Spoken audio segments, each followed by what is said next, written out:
TV9 Bharatvarsh से संभल के SP ने कहा है कि संभल में होली के दिन मस्जिदों को ढका जाएगा।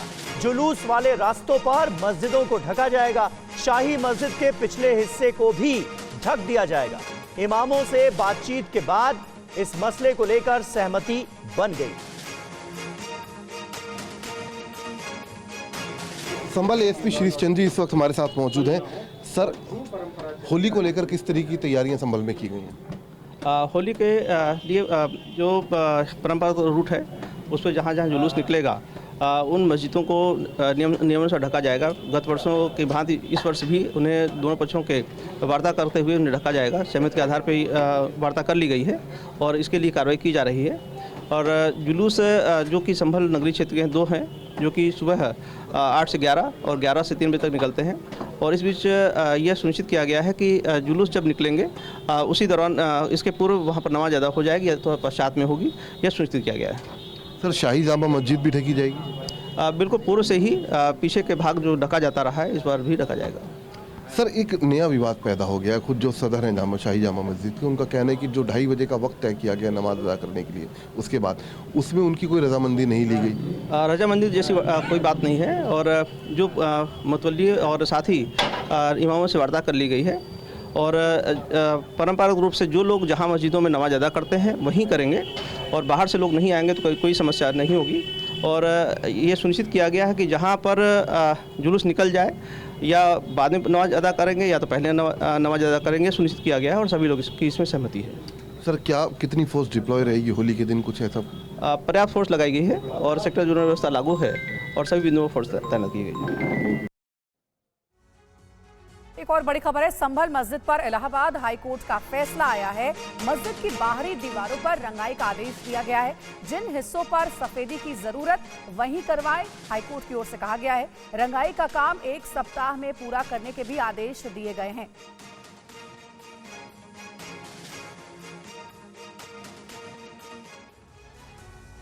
और देखिए हाईकोर्ट का आदेश क्या है, ये भी आपको बता दें कि संभल मस्जिद में रंगाई पुताई को लेकर इलाहाबाद हाईकोर्ट का नया आदेश हम आपको सब बता रहे हैं कि संभल मस्जिद पर हाईकोर्ट ने ये कहा है कि एसआई को निर्देश दिया है कि वो बाहरी दीवारों पर सफेदी कराने की अनुमति दी गई है। जिन हिस्सों पर सफेदी की जरूरत वहीं पर ये सफेदी कराई जाए। सफेदी आज से 1 सप्ताह के भीतर पूरी कर ली जाए। सफेदी के लिए खर्च मस्जिद समिति ही देगी, ये भी कहा गया। सफेदी होने के 1 सप्ताह के भीतर मस्जिद समिति खर्च ये दे, ये भी कहा गया है।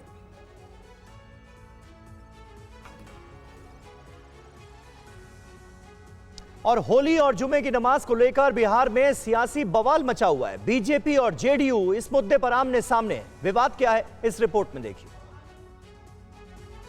12:30 से 2 बजे के बीच में थोड़ा होली को रोका जाए, मतलब बीच में 2 घंटा का ब्रेक होना चाहिए, क्योंकि देखिए जुम्मा का टाइम तो जो है आगे जा नहीं सकता है। इसीलिए जैसे हम लोग भी जो है रमज़ान में अगर मुहर्रम पड़ गया है तो हम लोग ने टाइम टेबल थोड़ा चेंज किया है। बस सभी लोग से आग्रह यही रहेगा कि 12:30 से 2 बजे के बीच थोड़ा सा होली का कार्यक्रम जो है मस्जिद और जहाँ पे नमाज पढ़ने जाते हैं लोग उससे थोड़ा दूरी बना के अपना, ये आपने अपना सुझाव रखा है। जी बिल्कुल। ये दरभंगा की मेयर अंजुम आरा हैं, जो कह रही हैं कि जुम्मा का समय नहीं बढ़ाया जा सकता, इसलिए होली पर 2 घंटे का ब्रेक होना चाहिए। ये कह रही हैं कि होली पर दोपहर 12:30 बजे से दोपहर 2 बजे तक होली पर रोक हो। इनके बयान पर बिहार में सियासी उबाल है। इस बयान के बाद बीजेपी और जेडीयू आमने सामने आ गई है। आग लगाने वाला बयान है, कहीं से स्वीकार नहीं है। लेकिन मैं उन लोगों से पूछना चाहता हूं जो हमारे बयान पर हाय तौबा मचा रहे थे, आज उनके मुंह में क्यों दही जमी हुई है? तुष्टीकरण की नीति पर चलते हैं और गजवा हिंद की मानसिकता को रखते हैं। ऐसे लोगों का पोल खुल गया। बिहार में होली और जुमे की नमाज को लेकर जेडीयू और बीजेपी नेताओं की बयानबाजी पर आरजेडी विधायक फतेह बहादुर सिंह ने TV9 से बातचीत में क्या कहा है, आइए सुनते हैं। इस तरीके से होली को लेकर के पहले कहा गया कि घरों से बाहर न निकलें, अब दूसरा पक्ष कह रहा है कि होली को कुछ देर के लिए ब्रेक ले लिया जाए। किस संदर्भ में देखते हैं आप इसको? हम लोग समाजवादी विचारधारा के लोग हैं और समाजवाद में संविधान को मानने वाले लोग हैं। और बाबा भीमराव अंबेडकर ने संविधान में सबको एक समान अधिकार दिया है, भाईचारा कायम करने का अधिकार दिया है। और ये लोग जो भी बयान दे रहे हैं वो मनुस्मृति को हृदय में रख करके बयान दे रहे हैं। जो मनुस्मृति जो है देश के लिए एक कलंक है। कौन लोग जो ब्रेक लेने की बात कर रहे हैं या जो घर में लेने दोनों लोग धर्म जाति का इसमें बात ही कहाँ आता है। हम उस देश के हैं जिस देश में शिवाजी छत्रपति महाराज जी लोग किसकी बात माने, छत्रपति की बात माने या फिर यहाँ कह रहे हैं कि घर से बाहर ना निकलिए, एक कह रहा है कि आप ब्रेक ले लीजिए, होली मत मनाइए 1.5 घंटे। संविधान से चलता है, मनुस्मृति से नहीं चलता है। और मैं समझता हूँ कि हमारे देश के लोग संविधान को मानेंगे। और बीच एक बड़ी खबर आपको बता दें कि दरभंगा की मेयर अंजुम आरा ने अपने बयान पर खेद जताया। होली पर दिए अपने बयान को लेकर उन्होंने खेद जताया। उन्होंने कहा कि आस्था पर चोट पहुंची तो खेद प्रकट करती हूँ। ये भी कहा कि मैं चाहती हूँ कि दरभंगा शहर में शांतिपूर्ण होली हो और 12:30 से 2 बजे के बीच तक होली रोकने की बात उन्होंने पहले कही थी। अब उस बयान पर उन्होंने खेद जताया। और जुमे पर दिल्ली के विधायक करनैल सिंह का बयान, होली के दिन घर में नमाज पढ़े मुसलमान, होली एक बार आती है, जुमा 52 बार आता है। ये कहा गया है दिल्ली के विधायक करनैल सिंह की तरफ से। मैं मेरे मुसलमान भाइयों से विनती करूंगा कि नमाज इस बार हमारी 1 साल के अंदर ये त्यौहार आता है, हम आपका सम्मान करते हैं, आप भी हमारे त्यौहार का सम्मान करिए। इस बार नमाज अपने घर में ही पढ़िए ताकि आपको हमसे कोई शिकायत ना हो कि ऐसा हो गया वैसा हो गया, और शांति बनी रहे। इस शांति के साथ मैं उन सब लोगों से प्रार्थना करना चाहता हूं कि आपके 52 बार आप शुक्रवार आते हैं साल के अंदर, इस बार निवेदन करता हूं कि आप अपने घर में पढ़िए ताकि हम भी हर्षोल्लास के साथ अपनी होली को मना सकें, सद्भावना के साथ, प्यार के साथ। अगली खबर का रुख करते हैं। श्री कृष्ण जन्मभूमि न्यास ने बांके बिहारी मंदिर के आचार्यों को चिट्ठी लिखी है। उन्होंने कहा है कि हिंदू धर्म नहीं मानने वाले भगवान की पोशाक ना बनाएं। अब बांके बिहारी मंदिर में भगवान के वस्त्र मुस्लिम कारीगरों द्वारा न बनवाए जाने की मांग को लेकर विवाद छिड़ गया है। श्री कृष्ण जन्मभूमि संघर्ष न्यास ने सेवायतों को पत्र सौंपा है और मांग की है कि भगवान की पोशाक मुस्लिम कारीगरों से ना बनवाई जाए। उन्होंने कहा कि भगवान की पोशाक शुद्धता का प्रतीक होना चाहिए। न्यास ने कहा है कि जो भगवान को नहीं मानते हैं उनसे पोशाक क्यों सिलवाना चाहिए। हमने सभी मंदिरों के सेवायतों को पत्र के माध्यम से अनुरोध किया है कि जितने भी हमारे ठाकुर जी की जो पोशाक बनाने वाले हैं वो जो गैर मजहब के लोग हैं, मुस्लिम हैं, उनसे ठाकुर जी की पोशाक ना सिलवाएं। तो हमारी सभी से अपील है कि ठाकुर जी की पोशाक केवल और केवल सनातनी हिंदुओं से ही सिलवाएं। हमारे 125 करोड़ के देश में क्या ठाकुर जी की पोशाक लोग नहीं सिल सकते? क्या हिंदू नहीं है इस देश में? हम इसलिए सभी सेवायतों ने हमें आश्वासन दिया है। कृष्ण जन्मभूमि न्यास ने कहा है कि अगर उनकी मांगे नहीं मानी गई तो वो आंदोलन करेंगे। और वहीं उत्तर प्रदेश के पुलिस महानिदेशक प्रशांत कुमार ने होली को लेकर सख्त निर्देश जारी किए हैं। उन्होंने क्या कहा है अपने निर्देश में आपको रिपोर्ट में दिखाते हैं। उत्तर प्रदेश के पुलिस महानिदेशक प्रशांत कुमार ने होली को लेकर सख्त निर्देश जारी किए हैं। उन्होंने स्पष्ट किया है कि होली में कोई नई परंपरा शुरू करने की अनुमति नहीं है। साथ ही राज्य भर में कड़े पुलिस प्रबंध और सुरक्षा व्यवस्था के निर्देश जारी किए गए। डीजीपी ने संवेदनशील स्थानों पर अधिकारियों को खुद भ्रमण करने को कहा है। प्रशांत कुमार ने कहा कि पुलिस के अधिकारी और मजिस्ट्रेट सभी धर्म के धर्मगुरुओं, शांति समितियों और अन्य प्रभावशाली व्यक्तियों के साथ बातचीत करें। डीजीपी ने आदेश दिया कि होली और रमजान के कार्यक्रम जहां एक स्थान पर हो रहा हो, एक समय पर हो, वहां आयोजकों से बातचीत कर समुचित पुलिस का प्रबंध करें। पुलिस अधिकारियों को साफ निर्देश दिए गए कि जुलूस के मार्ग और कम्युनल हॉटस्पॉट पर पर्याप्त सुरक्षा व्यवस्था की जाए। साथ ही सीसीटीवी और ड्रोन कैमरे से नजर रखी जाए।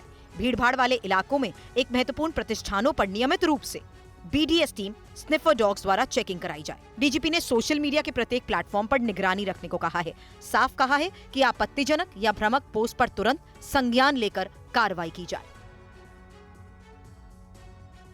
और वहीं यूपी के शाहजहांपुर में होली से पहले मस्जिदों और मज़ारों को ढक दिया गया है। पुलिस प्रशासन ने मुस्लिम समुदाय के साथ मीटिंग के बाद उनकी सहमति से मस्जिदों पर तिरपाल लगा दिया।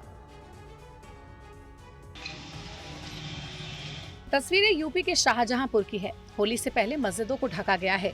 मस्जिदों और मजारों को तिरपाल से कवर किया गया है।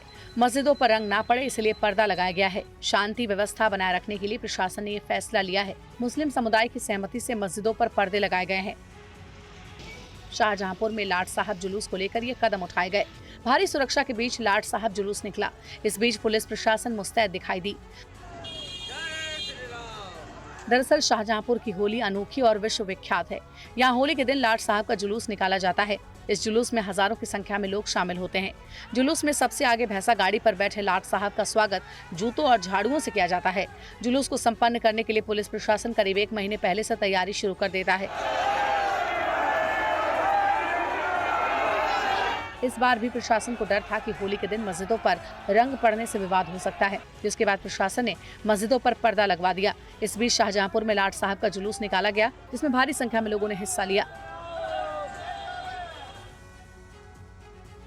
संभल में बीजेपी नेता की हत्या मामले में पोस्टमार्टम रिपोर्ट आ गई है। इस रिपोर्ट में मौत के कारणों का जिक्र नहीं है। क्या है पूरा मामला, देखिए। यूपी के संभल में बीजेपी नेता गुलफाम सिंह यादव की हत्या की गुत्थी उलझती जा रही है। पोस्टमार्टम रिपोर्ट में अभी ये पुष्टि नहीं हो पाई कि गुलफाम सिंह की मौत कैसे हुई। पोस्टमार्टम रिपोर्ट में मौत के कारणों का कोई जिक्र नहीं किया गया। शव का विसरा सुरक्षित रखा गया। अब इस सैंपल को दिल्ली की सीबीआई लैब में जांच के लिए भेजा जा रहा है। गुलफाम सिंह के बेटे की शिकायत पर पुलिस ने कई लोगों के खिलाफ एफआईआर दर्ज कर जांच तेज कर दी है। पुलिस ने इस पूरे मामले में क्या कहा, सुनिए। उनके पुत्र द्वारा दी गई तहरीर के आधार पर पुलिस द्वारा अभियोग पंजीकृत किया गया है। पुलिस की 8 टीमें, जिसमें सर्विलांस, सीसीटीवी और उसके अलावा बीटीएस और यहाँ पे विभिन्न एंगल्स पे इन्वेस्टिगेशन है वो कंडक्ट करवाया जा रहा है। जल्द ही पुलिस द्वारा अच्छे एविडेंस मिलने के साथ साथ इस घटना का खुलासा है वो किया जाएगा। आपको बता दें, गुलफाम सिंह यादव 2004 में मुलायम सिंह यादव के खिलाफ गुन्नौद सीट से विधानसभा उपचुनाव लड़ चुके थे। उत्तराखंड में अवैध मदरसों के खिलाफ प्रशासन की कार्रवाई जारी है। प्रदेश में 15 दिनों के अंदर 52 अवैध मदरसे सीज कर दिए गए। देखिए पूरी रिपोर्ट। उत्तराखंड में अवैध मदरसों के खिलाफ एक्शन जारी है। धर्म की आड़ में चल रही जमीन कब्जे की साजिशों पर कार्रवाई हुई है। पूरे उत्तराखंड में 15 दिनों में 52 मदरसे सील किए गए हैं। देहरादून में अवैध जमीन पर चल रहे 12 मदरसों पर शिकंजा कसा है, तो खटीमा में 9 और अन्य जिलों में अब तक 31 मदरसों पर कार्रवाई की गई है। दरअसल अवैध मदरसों की शिकायत सीएम धामी तक पहुंची थी, जिसके बाद कार्रवाई शुरू हुई। जिला स्तर पर प्रशासन की सर्वे टीम ने पहले मदरसों की जांच की। इस तफ्तीश में पाया गया कि कई मदरसे बिना पंजीकरण और नियमों के खिलाफ संचालित हो रहे हैं। प्रशासन ने इन मदरसों को नियमों की अनदेखी और सुरक्षा मानक तोड़ने के चलते सील कर दिया। जांच प्रक्रिया अभी भी जारी है। ऐसे में अगर अवैध मदरसे मिलते हैं तो उन पर भी कार्रवाई होगी। इस कार्रवाई के बीच सीएम धामी ने कहा कि लंबे समय से उत्तराखंड के पचवादून और अन्य इलाकों में अवैध मदरसों का जाल फैलाया जा रहा है। यहाँ धर्म की आड़ में जनसंख्या असंतुलन की कोशिशें भी सामने आई थी, जिसके बाद एक्शन प्लान बनाया गया और फिर अवैध मदरसों पर शिकंजा कसा गया। और इंदौर के डीसीपी अभिनव विश्वकर्मा का होली मिलन समारोह का एक वीडियो वायरल हो रहा है। वायरल वीडियो एक मुस्लिम इलाके का है। ये रिपोर्ट देखिए। होली से पहले इंदौर के डीएसपी अभिनव विश्वकर्मा मुस्लिम इलाके पहुंचे, लोगों से बात की, साथ ही अपील भी की। मिल करके मनाना है और मान लीजिए खुदा ना खास्ता कोई घटना होती भी है तो आप सभी लोग यहाँ पर समझदार नागरिक हैं। कोई अगर किसी छोटी बात को लेकर के विवाद हो जाता, गाड़ी टकरा गई या रंग डल गया या कोई थोड़ी सी हल्ला हो गया ज्यादा, कोई भी विवाद होता है तो हमें उसको सुलझाना है। सब हमारे भाई लोग हैं यहाँ पर, हमें उनको सुलझाना है ताकि किसी भी प्रकार का ऐसा घटनाक्रम बढ़े ना, हमारा क्षेत्र का नाम खराब ना हो। ये हमको सबको समझना है। यहाँ पे आप लोग कुछ बात अगर मुझसे कहना चाह रहे हैं, कोई आप लोग की समस्या है, कोई दिक्कत है, मुझे बताइए, मैं सुन लेता हूँ। इतना ही नहीं, अभिनव विश्वकर्मा ने लोगों से कहा कि किसी भी भड़काऊ या आपत्तिजनक हरकतों से बचे। कोई परेशानी हो तो सीधे लोग उनसे बात करें। बता दें कि 9 मार्च की रात इंदौर के पास महू में चैंपियंस ट्रॉफी जीतने के बाद जश्न के दौरान जमकर बवाल हुआ था, जिसे देखते हुए इलाके में पुलिस प्रशासन अलर्ट है। और देखिए, बिहार से बड़ी खबर है। बिहार विधान परिषद में आज नीतीश कुमार और राबड़ी देवी के बीच बहस हो गई। दोनों नेताओं की तीखी नोकझोंक हुई। नीतीश कुमार ने कहा कि लालू राबड़ी राज में बिहार में कोई काम नहीं हुआ। नीतीश ने कहा कि ये लोग काम नहीं करने देते थे, इसलिए अलग हो गए। जिसके बाद राबड़ी देवी ने भी नीतीश कुमार पर पलटवार किया। और विधान परिषद हमेशा अपमान होता है, यह उचित अरे गलत बात है, बैठ जाइए। महिलाओं के लिए कोई काम हुआ था? कितना ज्यादा महिलाओं के लिए हम लोगों ने काम किया। अरे 50% आपको मालूम है, जब हम लोगों ने प्रचार किया 50% महिलाओं के लिए, कितना ज्यादा महिलाओं के लिए हुआ। ये सब कोई महिला को किया था? कहीं पढ़ाता था? अरे कुछ 5वीं क्लास तक हल्का फुल्का आती थी, उसके बाद नहीं। आज आप जानते हैं कि महिलाएं कितना आगे हैं। अपमानित हुआ? अरे चली गई हो, अरे इन लोगों के चक्कर में चली गई हो तो कुछ नहीं जानती हो। पूरी बात जानिए, ये सारा का सारा काम कराया गया है। अब हम एक बात कर देंगे, अब पहले जैसे कर दिया जाता था, अब हम एक रोज, जो हम लोग आए 5 में, अब पहले क्या गड़बड़ था, 5 से 10 में क्या किया, 10 से 15 में क्या किया, और उसके बाद 20 तक क्या काम किया। बीच में तो ले लिए थे, बेमतलब का बात था, जब कोई काम नहीं करता था हटाए। और वहीं विधान परिषद से निकलने के बाद राबड़ी देवी ने क्या कहा है, सुनाते हैं। भागेड़ी हैं, भांगा पी के आते हैं हाउस में, आन संत महिलाओं को बीच में बोलते हैं, मैडम करते हैं। एक नहीं, बिहार के महिला को, बिहार के महिला, पूरा बिहार के महिलाओं को, हमको भी सदन में भी बेइज्जत करते हैं, आरोप लगाते हैं कि पहले 2005 से पहले कोई कपड़ा पहनता था। हम पूछना चाहते हैं नीतीश कुमार से, माननीय प्रधानमंत्री से, कि वो लोग के घर के माँ बहन, बेटी बहन कपड़ा पहनती थी कि नहीं, कि थी। 2005 से पहले कपड़ा कोई नहीं पहनता था, कोई काम नहीं हुआ है। हम तो बोला है कि वो तो महिलाओं पे गरमाएंगे ना। बताइए, आप देखिए, प्रथम महिला मुख्यमंत्री हैं, हम तो अब क्या ही बोलें इस पर। हम तो कहेंगे कि भाई भगवान जल्द से जल्द उनको स्वस्थ करे।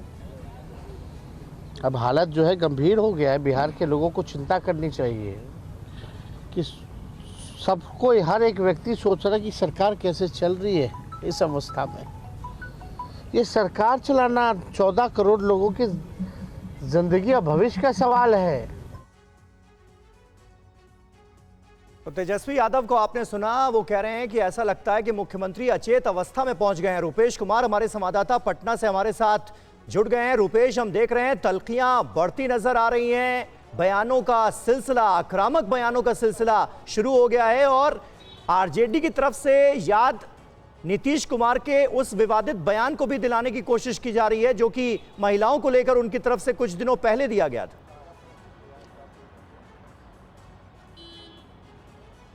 देखिए, बिल्कुल समीर, आक्रामक बयान है दोनों तरफ से, और ये आक्रामकता और बढ़ेगी। चुनाव जैसे जैसे नज़दीक आएगा वैसे वैसे तल्खियाँ बढ़ेंगी, ये आक्रामकता बढ़ेगी, चाहे वो आरजेडी की तरफ से हो या भारतीय जनता पार्टी की तरफ से हो। ये लगातार दूसरा दिन है जब सदन के अंदर विधान परिषद में राबड़ी देवी और नीतीश कुमार के बीच बहस हुई है। इसके पहले अंतर्राष्ट्रीय महिला दिवस के अवसर पर महिलाओं को सवाल करने के लिए कहा गया था, और उस दिन भी नीतीश कुमार और राबड़ी देवी में बहस हुई, और फिर आज। और मुद्दा वही था कि 2005 के पहले काम हुआ है या 2005 के बाद काम हुआ है, यानी लालू राबड़ी देवी के शासनकाल में क्या कुछ नहीं हुआ है, नीतीश कुमार वो याद दिलाते हैं। वहीं राबड़ी देवी की तरफ से ये याद दिलाया जाता है कि नीतीश कुमार ने क्या क्या काम नहीं किया है। आज भी वही स्थिति बनी थी, हालांकि उसके बाद से संपूर्ण विपक्ष ने सदन का बहिष्कार किया और बाहर आकर के राबड़ी देवी धरने पर बैठ गई थी। धरने के बाद से राबड़ी देवी ने नीतीश कुमार पर कुछ व्यक्तिगत टिप्पणियां भी की, और उसके बाद से मोर्चा संभाला राबड़ी देवी के बेटे और विधान सभा में नेता प्रतिपक्ष तेजस्वी यादव ने भी नीतीश कुमार के स्वास्थ्य पर सवाल खड़ा किया। उन्होंने कहा कि वो अचेत हैं और बिहार के लोगों की वो सुध लेने की स्थिति में नहीं है। इसके पहले जिस तरीके से होली को लेकर के विवाद चल रहा था, होली के विवाद पर भी राबड़ी देवी ने चुनौती दी कि मैं होली के दिन बाहर निकलूंगी, देखती हूं मुझे कौन रोक लेता है। जिस तरीके से लोग घर में रहें या फिर ब्रेक लें, लालू राबड़ी राज में काम नहीं होता था और ये लोग काम नहीं करने देते थे, इसीलिए आरजेडी के साथ जो हमारे रास्ते थे वो हमने अलग कर लिए, ये कह रहे हैं नीतीश कुमार। और आरजेडी की तरफ से, तेजस्वी यादव की तरफ से उन्हें बताया जा रहा है बीमार। बहुत बहुत शुक्रिया रुपेश आपका। और अब खबर उत्तर प्रदेश से है। यूपी के अफसरों के बार बार दिल्ली जाने पर सीएम योगी सख्त हैं। समीक्षा बैठक के दौरान उन्होंने कहा कि यूपी से बाहर जाने के लिए सीएम ऑफिस से इजाजत जरूरी होगी। देखिए पूरी रिपोर्ट। अफसरों की बार बार दिल्ली दौड़ पर मुख्यमंत्री योगी आदित्यनाथ ने नाराजगी जताई है। समीक्षा बैठक के दौरान उन्होंने इस मामले पर सख्ती दिखाई। उन्होंने हिदायत देते हुए कहा कि आगे से किसी अफसर को अगर दिल्ली जाना है तो पहले इजाजत लेनी होगी। सीएम योगी ने साफ कहा है कि मुख्यालय छोड़ने से पहले सीएम ऑफिस को जानकारी देनी होगी और परमिशन मिलने पर ही मुख्यालय छोड़ना होगा। यानी अब यूपी के अफसर बिना अनुमति के दिल्ली नहीं जा पाएंगे। अफसर दिल्ली यात्रा की पूरी रिपोर्ट सीएमओ से साझा करेंगे। दरअसल सोमवार को मंत्रियों के साथ विभागों की समीक्षा बैठक के दौरान कई अफसर नदारद थे। मुख्यमंत्री ने जब जानकारी मांगी तो उन्हें बताया गया कि अफसर दिल्ली गए हुए हैं, जिस पर सीएम योगी ने सख्त ऐतराज जताया और कहा कि आगे से बिना अनुमति के मुख्यालय छोड़ने की इजाजत नहीं होगी। उन्होंने कहा कि कुछ अधिकारी बैठकों के बहाने बार बार दिल्ली जाते हैं, जो उचित नहीं है। अगर किसी अफसर को किसी जरूरी कार्य से दिल्ली जाना है तो उससे पहले उच्च स्तर से अनुमति लेनी होगी। ऐसे में अब इस फैसले से अधिकारियों की अकारण यात्राओं पर रोक लग सकती है। उत्तराखंड पुलिस ने बरेली के फतेहगंज पश्चिमी और अग्रास में नशा तस्करों के खिलाफ बड़ा अभियान चलाया है। कई नशा तस्करों को गिरफ्तार किया गया है। देखिए पूरा अपडेट। 70 गाड़ियों का काफिला, एक्शन में पुलिस के 300 जवान, यूपी में घुसा उत्तराखंड पुलिस फोर्स का दस्ता। तस्वीरें बरेली की हैं। यूपी के घरों में तोड़फोड़ की गई। 17 आरोपियों को हिरासत में लिया गया, लेकिन ठोस सबूत नहीं मिलने पर इनमें से ज्यादातर को पूछताछ के बाद छोड़ दिया गया। हालांकि पुलिस ने 2 से 3 आरोपियों को गिरफ्तार कर लिया है। वहीं आरोपी आसिफ हुसैन को NDPS एक्ट के एक मामले में शामिल पाया गया। इसके बाद उसके खिलाफ कानूनी कार्रवाई की गई और जेल भेज दिया गया। बरेली जिले के फतेहगंज पश्चिमी और अग्रास गांव में उत्तराखंड पुलिस ने नशा तस्करों के खिलाफ बड़ी कार्रवाई की, जहां उधम सिंह नगर के SSP मणिकांत मिश्रा का जबरदस्त एक्शन देखने को मिला। इस कार्रवाई की जानकारी स्थानीय थाने या किसी वरिष्ठ पुलिस अधिकारी को नहीं दी गई थी। चौकी प्रभारी गश्त में जानकारी होने के बाद इस टीम के साथ साथ रहे और उनके द्वारा टीम को पूर्ण सहयोग दिया गया। इस कार्रवाई के दौरान उस जनपद की पुलिस के द्वारा कुल 16 व्यक्तियों को हिरासत में लेकर प्रस्थान किया गया। वहीं स्थानीय लोगों ने उत्तराखंड पुलिस की कार्रवाई पर गंभीर आरोप लगाए। उनका कहना है कि पुलिस ने घरों में घुसकर तोड़फोड़ की, महिलाओं से बदसलूकी की और कई घरों के CCTV कैमरे उखाड़ दिए। इतना ही नहीं, पुलिस DVR भी अपने साथ ले गई। क्या नाम है तेरा? दिल्ली में अवैध बांग्लादेशियों के खिलाफ पुलिस का एक्शन जारी है। पुलिस ने 10 और घुसपैठियों को गिरफ्तार किया है। 2 दिन में कितनी गिरफ्तारी हुई है, देखिए इस पूरा रिपोर्ट। दिल्ली में अवैध बांग्लादेशी नागरिकों के खिलाफ पुलिस की बड़ी कार्रवाई जारी है। पिछले 2 दिनों में 20 से ज्यादा अवैध घुसपैठियों को गिरफ्तार किया गया है। साउथ डिस्ट्रिक्ट में जहां 10 से ज्यादा बांग्लादेशी नागरिक पकड़े गए हैं, वहीं साउथ ईस्ट डिस्ट्रिक्ट में पुलिस ने कार्रवाई करते हुए 11 बांग्लादेशी को गिरफ्तार किया है। दिल्ली पुलिस ने कल भी नॉर्थ डिस्ट्रिक्ट में अवैध रूप से रह रहे 2 बांग्लादेशियों को गिरफ्तार किया था। ये दोनों आरोपी बाप बेटे हैं जो काफी दिनों से अवैध रूप से दिल्ली में रह रहे थे। कार्रवाई के दौरान आउटर डिस्ट्रिक्ट में 3 बांग्लादेशी नागरिकों को पकड़ा गया था। और ये बिलाल है, बिलाल अनीस का। आपको बता दें कि अवैध बांग्लादेशियों के खिलाफ पुलिस का यह अभियान पहले से चल रहा है। दिल्ली में सरकार बदलने के बाद बांग्लादेशियों के खिलाफ कार्रवाई और तेज हो गई है। पुलिस की इस कार्रवाई से अवैध बांग्लादेशियों में खलबली मच गई है। पुलिस अब तक कई बांग्लादेशियों को गिरफ्तार कर डिपोर्ट कर चुकी है। और मध्य प्रदेश के देवास में युवकों का मुंडन कर जुलूस निकालने के मामले में पुलिस ने कार्रवाई की है। पुलिस वालों पर क्या कार्रवाई हुई है, ये रिपोर्ट देखिए। सिटी कोतवाली TI अजय गुज्जर को लाइन अटैच कर दिया गया है। साथ ही इस मामले में जांच के आदेश दे दिए गए हैं। बता दें कि देवास में पुलिस द्वारा युवकों का मुंडन कर जुलूस निकालने का मामला सामने आया था। इस पर बीजेपी विधायक गायत्री राजे पवार ने नाराजगी जताते हुए SP पुनीत गहलोत से मुलाकात की थी। पुलिस वालों के खिलाफ सख्त कार्रवाई की मांग की थी। सब क्रिकेट में देश की जीत की खुशी मना रहे थे। मैं मानती हूँ उसमें थोड़े से बाउंड्री क्रॉस की होगी, एक दूसरे के ऊपर पटाखे छोड़े जो थोड़ी सी सिक्योरिटी का इशू बन सकता था और पुलिस का भी कर्तव्य बनता है कि इसे रोकें। मध्य प्रदेश के देवास शहर में भी क्रिकेट फैंस की भारी भरकम भीड़ सयाजी द्वार पर जमा हो गई। उत्साहित युवा जमकर पटाखे फोड़ने लगे, जिसके चलते राहगीर और वाहन चालकों को परेशानियों का सामना करना पड़ा। इस दौरान पुलिस की गाड़ी को भी परेशानी हुई थी। दिल्ली में आम आदमी पार्टी ने फ्री सिलेंडर के मुद्दे पर प्रदर्शन किया है। आम आदमी पार्टी का दावा है कि होली से पहले फ्री सिलेंडर देने का वादा किया गया था। देखिए पुनीत शर्मा की ग्राउंड रिपोर्ट। आम आदमी पार्टी बीजेपी सरकार के खिलाफ आईटीओ पर प्रदर्शन कर रही है और वजह है फ्री का सिलेंडर। आम आदमी पार्टी का आरोप है कि बीजेपी ने होली से पहले फ्री सिलेंडर देने का वायदा किया था, जो कि पूरा नहीं हुआ। और इसी को लेकर के आप देखेंगे कि आम आदमी पार्टी के जो कार्यकर्ता हैं वो लोग आईटीओ पर इस वक्त प्रदर्शन कर रहे हैं। उनका कहना है कि 2500 रुपए जो देने का वादा बीजेपी की दिल्ली सरकार ने किया था वो तो जुमला निकला है, लेकिन क्या फ्री का सिलेंडर मिलेगा या नहीं, क्योंकि अभी तक कोई भी फ्री का सिलेंडर नहीं मिला। बातचीत करते हैं। आप लोग प्रोटेस्ट कर रही हैं फ्री सिलेंडर को लेकर के, क्या मामला है? हम यही बताना चाह रहे हैं कि जो उन्होंने चुनाव से पहले अपने वादे किए थे, अपनी गारंटियां दी थी, क्या वो उन गारंटियों को जीतने के बाद भूल गए?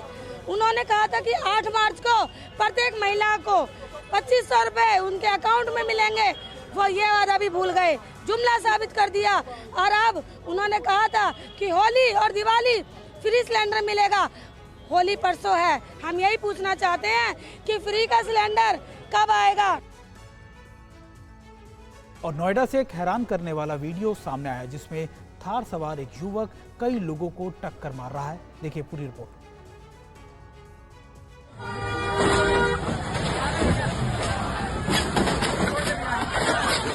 नोएडा में एक थार चालक की रैश ड्राइविंग का वीडियो सोशल मीडिया पर वायरल हो रहा है। इस वीडियो में थार का ड्राइवर सेक्टर 16 कार मार्केट से लौटते वक्त जानबूझकर कार और बाइक वालों को टक्कर मारते हुए दिख रहा है।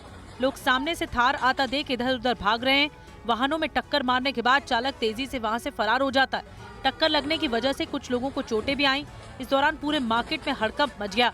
लोगों को कुछ भी समझ में नहीं आ रहा था कि आखिर थार सवार शख्स ऐसा क्यों कर रहा है। देखिए कैसे रॉन्ग साइड से आ रहे थार सवार ने सबसे पहले इस कार को टक्कर मारी, फिर कई बाइक और स्कूटी सवार को टक्कर मारते हुए आगे बढ़ गया। वीडियो वायरल होने के बाद पुलिस ने थाना फेज 1 में एफआईआर दर्ज कर ली है। आरोपी ड्राइवर की गिरफ्तारी के लिए पुलिस टीम रवाना हो गई है। पुलिस का कहना है कि जल्दी आरोपी चालक और गाड़ी को कब्जे में लेकर कार्रवाई की जाएगी।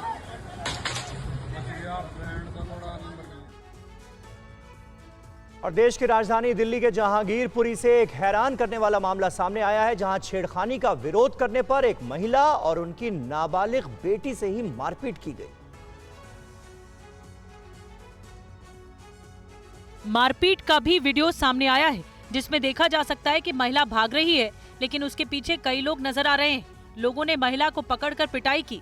महिला का आरोप है कि सहबुल नाम के युवक ने उसकी नाबालिग बेटी को स्कूल जाते वक्त रोका, उसके साथ छेड़खानी की। नाबालिग लड़की ने जब अपनी मां को इस बारे में जानकारी दी तो सहबुल ने अपने साथियों के साथ मिलकर नाबालिग लड़की और उसकी मां की सड़क पर बेरहमी से पिटाई कर दी। मैं स्कूल जा रही थी परसों, तो मुझे साइबुल ने टोका और गंदे कमेंट करा था, मुझे ज़बरदस्ती फिर पकड़ने लग गया। फिर मैं घर पे आके कल मम्मी को बताई, तो मम्मी ने कल उनसे पूछा कि तुम ऐसे क्यों कर रहे थे, तो उन्होंने फिर मेरी मम्मी को मारा, मेरे को मारा, रोड पे गिरा के। उनके साथ 5-6 लड़के और थे, मेरा बाल पकड़ के मुझे मारा।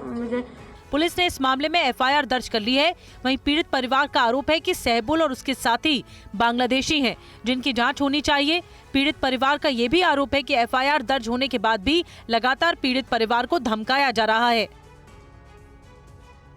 खबर मुंबई से। मुंबई के चर्चित लीलावती अस्पताल में 1250 करोड़ रुपए के गबन का मामला सामने आया है।